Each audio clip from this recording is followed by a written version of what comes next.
Hola, bos días. Quería esa costeliña de porco que ten moi boa pinta, podería ser? Pero isto é unha carnicería ou unha discoteca? As dúas.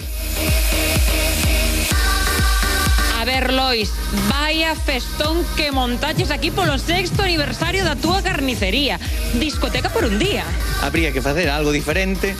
Hai unha moda enorme ahora en Europa en as verdulerías, librerías, todo tipo de negocios pequeniños que meten un DJ e fan unha festa de día, por que non ser nosos primeiros? Porque ademais hai que dicir que nesta carnicería tedes moi bo lugar, porque xusto aquí hai como un espacio que ben podría ser unha pista dunha discoteca.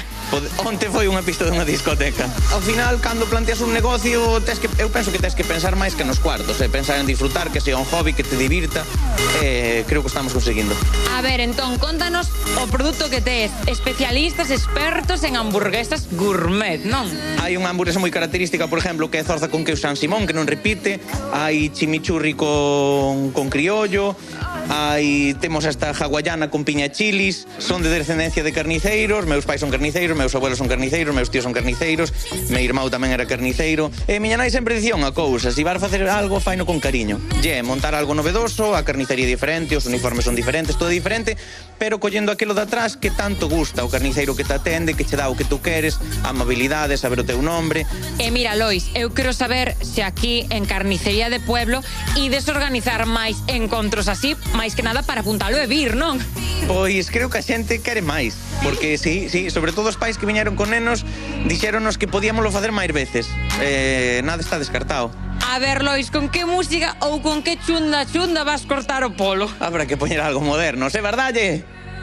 Por la mañana café, por la tarde ron, ya estamos en la calle, sal de tu balcón. Por la mañana café, por la tarde. Hoxe os veciños de Ourense non falan doutra cousa que desta festa nesta disco carnicería, pero irían eles ata estes encontros?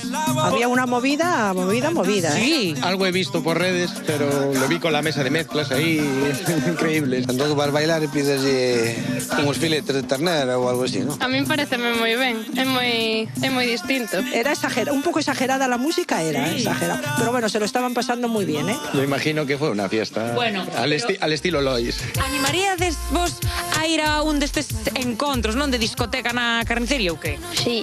Había que dar un vistazo, ¿no? A ver como... Sí. O que pasa é que iso pode ser perigoso porque empezas a pedir, estás tan animado que despois os cartos igual que gasta... Eu iría. Eu iría. Xa podo mandar a miña filla entón a comprar a carne e de paso fai o terdeo. Non é mala idea. Significa que ya no te voy a dar break.